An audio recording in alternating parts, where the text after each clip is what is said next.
Hi, my name is Jason Anderson. I'm the founder of PreVeteran. And today I want to spend a little time talking about our first blog, which we've called Elephant in the Room, and give you a little more context as to why we created it and what it's all about. So first, as a background and to provide some context, I retired in 2014 out of the Air Force after a 20-year career. And really looking back before 2014, more in the 2011, 2012 time period, I was really starting to feel stressed. You know, ahead of the transition, my mind was flooding me with a bunch of different ideas, and I really couldn't think clearly about my transition. And what was interesting is looking back, and even during that time when I was talking with people in similar circumstances, they also had the same problem. So it was a very shared experience. After I retired in 2014 and was hired into a company, my mind would still wander back to why it was such a struggle for so many talented people who were educated and had that military training to transition. Why has it been so problematic? So I really took it upon myself to actually go study. And what I did is I found a bunch of published studies. Most of the study data covered from 1991 to 2020. 1991, of course, being significant because that's when the TAP program began. And generally speaking, all of the studies kind of focused in two kind of key areas, what I'd call, or what they define as barriers to success. The first is organizational and societal barriers. Now, to be more specific, organizational barrier they kind of talk about is TAP. They talk about the Transition Assistance Program I just referenced as starting back in 1991. And they say it lacks specificity. And if you kind of look at it from their perspective, right, the government has a very challenging role in taking all military members that were brought into the military and getting them out of the military. So by nature of the program, it's a one-size-fits-all program. They have to create it for everybody. Now, obviously the downside of that, and this is what's captured in the research, is it lacks individual specificity. On the societal barrier sort of thing, or side of things, they talk about the employers and how they have a hard time kind of identifying with the talent and skills gained by military people while they're in the military. So there's that. And then finally, the next obstacle is individual barriers. And this really referred to, and the research captures this pretty well, that individuals that are transitioning aren't really sure themselves what they want to do following the military, which kind of reflecting back on my experience back in the 2012 to 2014 period, it's very understandable that you have so many different thoughts in your head, not sure what you want to do, and it becomes very stressful. During the study period after 2014, when I really started to dig into the research, a couple things that I want to share with you really kind of stood out. One is the research that was done by third parties, which is usually a nonprofit or some other organization, and they take that research and they feed it into the people who are creating the TAP program. So they really feed the system. And obviously, if you kind of look at it in that regard, when they feed the system, it's not helping you necessarily as an individual. It's trying to help the system in itself.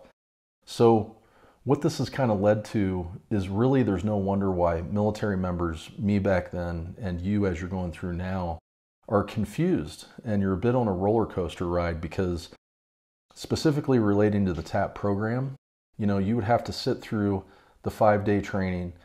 And there's so much information out there. If you've been through it, you sit through and you have to pick through the details and listen intently to everything to the 5 to 10% that's germane to you, and remember that. It's extremely exhausting. And on top of that, you know that there's a 100% chance you're leaving the military, so the pressure's really on to try to figure this out, but you're not given the individual specificity that you need as you sit through these classes. This is how we get to the elephant in the room. So the question is, how did we get to this critical state? And this is really where the short story kind of comes in. So I don't want to walk you through the entire short story, but it's by Ivan Krylov. It was written in 1814. He's a Russian author. And I'm going to kind of summarize the poem. So really what it talks about is two guys kind of talking on the street, and they're friendly with one another. And one guy mentions to him that he has recently been to a museum, and it was just phenomenal. It had everything you could imagine there. And he goes into great detail explaining the different kind of insects and animals he's seen. Well, the person he's talking to says, did you see the elephant? Clearly you had to have seen the elephant. The elephant it's huge. It's in the room. And the person who visited the museum remarked, he said, I didn't see the elephant. Are you sure it was there? And of course, the other gentleman goes, yeah, of course, I'm sure it's there. And then at the end, the guy who went to the museum finally said, well, don't be mad at me, but I didn't remark the elephant. I didn't notice it. And how this relates to transition, for me and my personal story and the subsequent research after I did when I left the military, is I think we're missing the elephant in the room. There's a lot of research out there, and it's very broad, and it's so hard to define what the really important salient points are for you as an individual. And this is really why I created PreVeteran. I wanted to create something individually for you so you can glean what you needed out of this so you can understand the environment better. And once you understand the environment better, you could position yourself to be more successful. So what we found through our independent research was the actual elephant in the room. And the elephant in the room is this 2-year period following transition. And if you look at our graphic, and I'll walk you through this here in a minute, across 4 different measures that we have in this graphic, the state of transition is very troubled for those 2 years. Okay, let's take a look at the graphic I just mentioned in the video. The way you get there is navigate to our PreVeteran website and then click on the challenge link. Once you scroll down, here's the graphic I was referring to. Let me walk you through the graphic real quick. So you can see on the left side here, we're talking about the transitioning population. We got military members, and by the way, this is data from the last 5 to 10 years. Has been, generally speaking, 17,000 plus military members transitioning per month, and then roughly 50% of them are married. So that's an additional 8,500 plus spouses per month.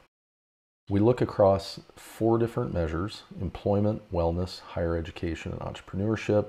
And you can see here, this is prior to transition on the left side.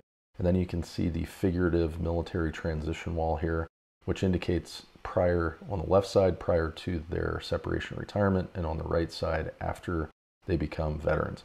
Okay, let's start with employment. Once they separate or transition, you can see unemployment rate and not in the labor force rate, or what I call macro numbers, and they're published by the Bureau of Labor and Statistics. You can see it's pretty commensurate, so you're not going to get a lot of information or insights out of that. But when you look at the retention, this is where it really gets interesting. So you can see for transitioning military members within that 2-year period we talk about, 50% leave the job within 12 months and 65% leave within 2 years. That's significant because that's a much higher turnover rate compared to the general public counterparts, which data indicates they leave every 4 years. So we leave at a much higher rate. Okay, going into wellness, there's a lot of detail here I'll cover in subsequent videos, but the biggest point I want to get across that relates to the elephant in the room is suicide ideation is highest at transition, which is indicative of an extremely stressful time in life. Over to higher education, you can see once separation or retirement takes place, the GI Bill graduation rates are roughly the same as the general public counterparts, but where it gets really interesting is the time to earn a certificate and the time to earn an undergrad or graduate degree. Veterans take significantly longer, so that's something that needs to be looked into. Next, entrepreneurship. I won't spend a lot of time on this because entrepreneurship is a very small segment of the population, but you can see data shows it's in a precipitous decline since the post-World War II era. What's interesting about that is the data after those 2 years we found out is that there's a significant rebound. And what we mean by that is the data shows that after that 2-year really struggling period, military members, then veterans at that time after that 2-year period, actually began to outperform their general public counterparts. And that's significant. But it gets back to this 2-year period and this gap where there's the most trouble. So that is what we focus on as a business for PreVeteran. And part of that business is getting you tools in your hands, awareness, understanding what's going on within, so you can avoid that 2-year period. That is our entire business model, is helping you avoid that 2-year period.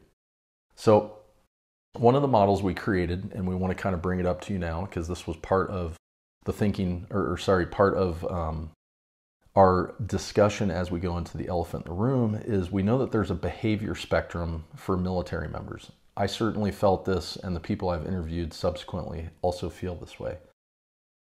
And the behavior ranges, it's a spectrum.